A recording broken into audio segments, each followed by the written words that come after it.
I was promised this world offered worthy opponents.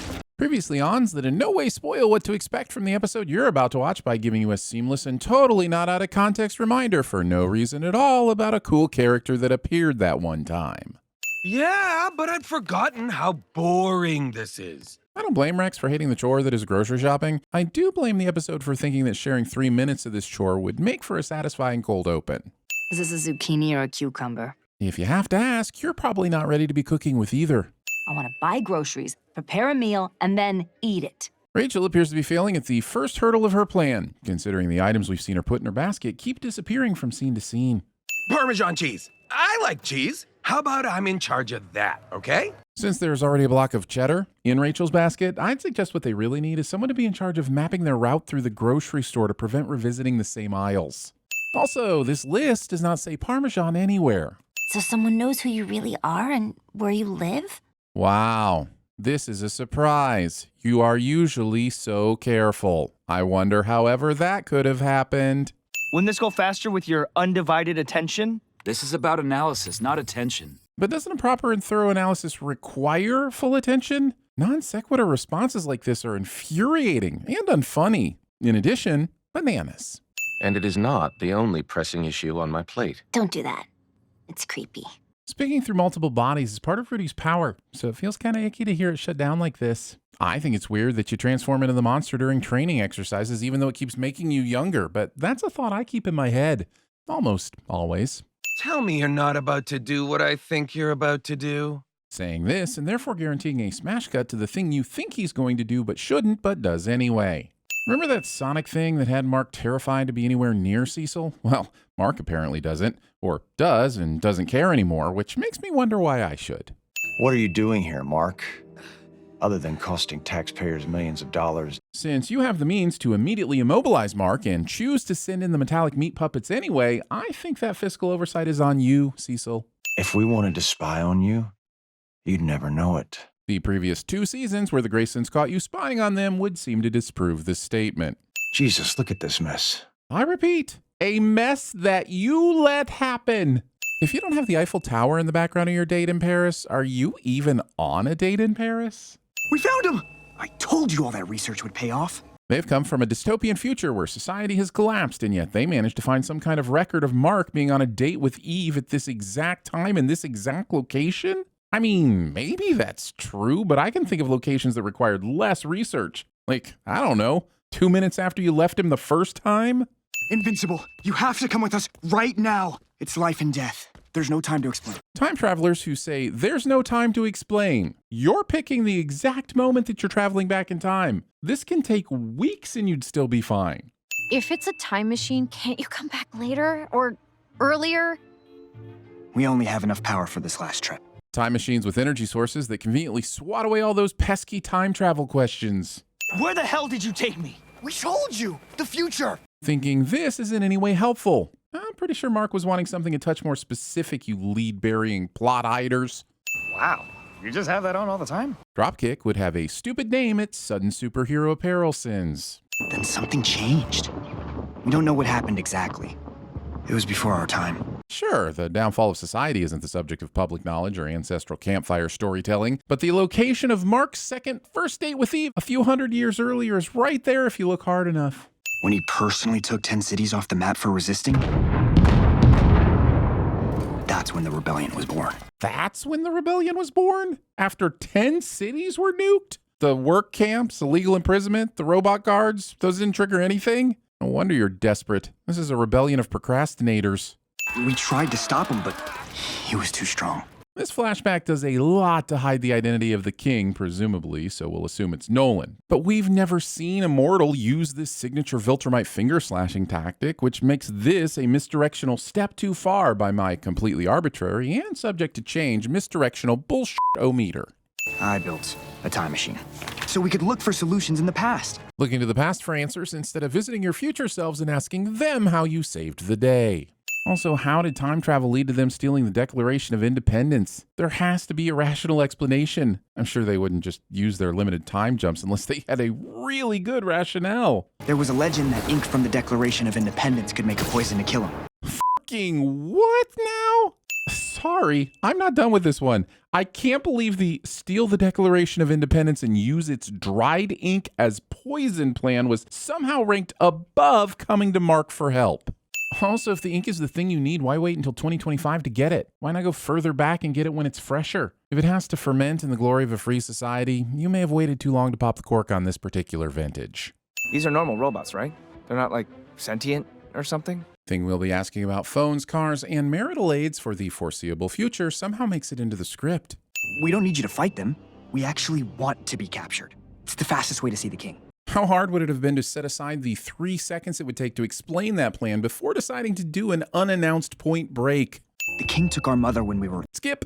Throne rooms that waste more space than a Republic Senate chamber. Is it really you? Waiting 15 minutes to title card. I was completely immersed in this realistic tale of time travel, immortal beings, and magic revolutionary ink until your sudden invincibling just pulled me right out of it. Only one man alive knows me by that name. Except you'll later tell us that Mark's family is still alive in this future, so there are clearly more people who know you as immortal. You look thin. Weak. Have you been sick again? I thought they found a cure. These time travel episodes almost always have this character who nonchalantly drops some shocking future knowledge that may or may not happen now that the timeline has been altered. If you want to shock us with some events yet to come, say something really fucking crazy like, I didn't expect to see you here after that wizard enchanted your spleen and turned you into 1,000 butterflies. How have you been? Go wild. I still won't be invested until I see it for myself. That's why I set all this in motion. What do you want me to do? End my torment. So let me get this straight. You want to do a time travel episode where Mark is brought to the future and the immortal is a brutal dictator king of Earth, but he's only a brutal dictator king of Earth so that his Mark will return, kill him, and prevent him from being a brutal dictator king on Earth. And no one will be able to question the many logical holes in this plan because the toll of immortality has made him a complete Looney Tunes branded unreliable narrator. Because you want Mark to pull his head off? And you want to do it all in 16 minutes? No. The writer's room conversation that never took place but probably should have. Also, what's wild is that the bonkers plan of trying to attract future Mark's attention is only 5% as improbable as attracting the attention of a Mark from the past who has no clue any of this is happening. In other words, this works. I can't believe they thought 2 guards would be enough for us. Premature escapabration. End my suffering and the suffering of this planet. No! Just quit! A king cannot quit. That is some weak excuse making there. You can totally quit. We even have a word for it. It's abdicating. We just collectively pretend it's not an option because historically, shooting our way to freedom makes for better Broadway musicals. Just throw yourself into the sun or something! Suicide is a coward's escape. I can't figure out what this fight has more of, punches or yeah buts regarding the dozen or so more logical ways the script admits Immortal could have handled this. I'll prove to you who I've become. Dumb name number 1 and dumber name number 2 are smart enough to invent time travel, but stupid enough to not realize there's nothing they can add to this fight other than 2 liabilities for Mark. I didn't know it was gonna be like that. Asking someone to commit murder and then being surprised when that murder is gruesome. His reign is over. Authority is now transferred to the people.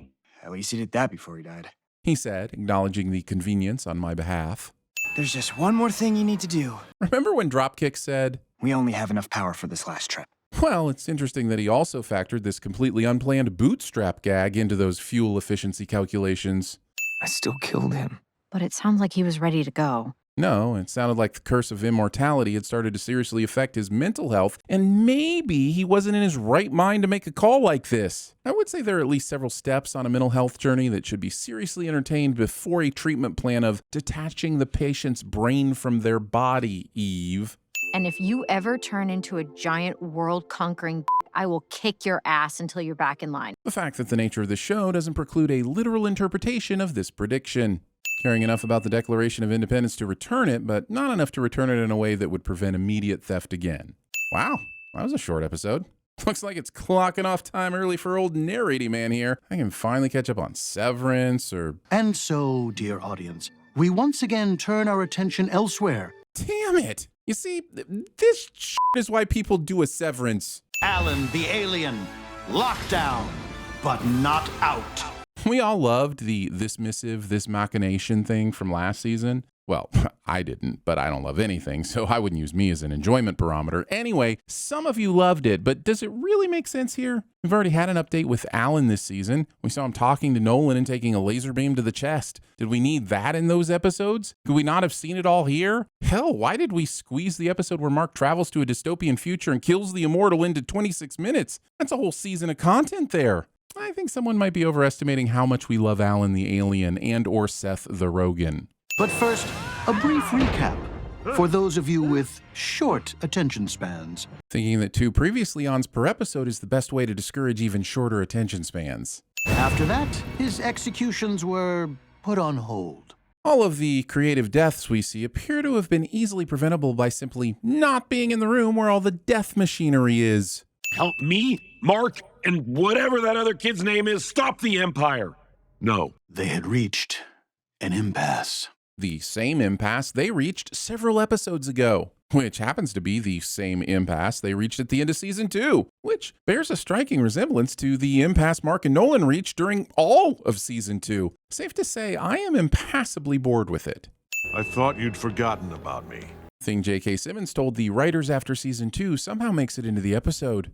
Do you have anything to say in your defense? Beating the shit out of the defendant before offering him the ability to present a defense.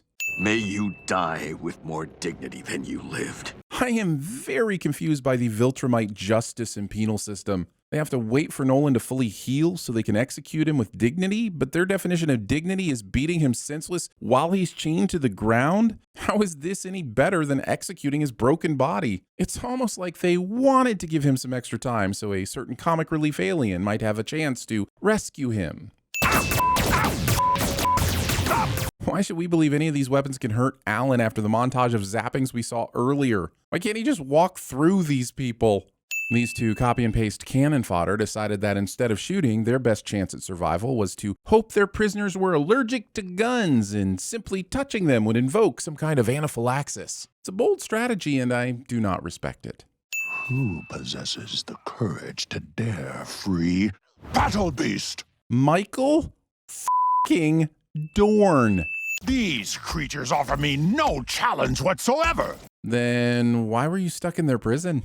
And if this conflict brings about the end of my life, I will savor it all the more. I was so ready for this to be one of those gags where one of the Viltrumites cuts off his glorious speech mid-sentence and immediately kills him, but confusingly, Battle Beast actually holds his own with the Viltrumites. More than holds his own. And honestly, each time we introduce a creature capable of humbling a Viltrumite in battle, my fear boner loses approximately 20 degrees of elevation. It's starting to look quite sad.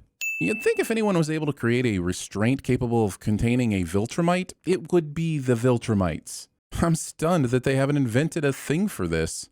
Wow, that alien made a seal so perfect that the rest of the atmosphere wasn't immediately blown out into space. What a talent. Too bad he won't live long enough to explore other careers as a gasket. Animation's so awesome that YouTube won't allow me to show it in our video or use it as the most epically disgusting thumbnail on the channel, or as we call it at TVSins, doing a hero-gasm. Quick space question, why can we hear Battle Beast in space? Okay, I'm going to need a little more to go on than an incomplete thought and a mysterious look. Directors. There are fewer than 50 pure-blooded Viltrumites left in the universe. Confirmed. Even when faced with extinction, mustaches make you completely unfuckable. Also, the show finally reveals the one true weakness of the Viltrumites, and it's a population crisis? Okay, green rocks are lame, but I'm really going to struggle to fear the beings who face the same evolutionary roadblock as pandas.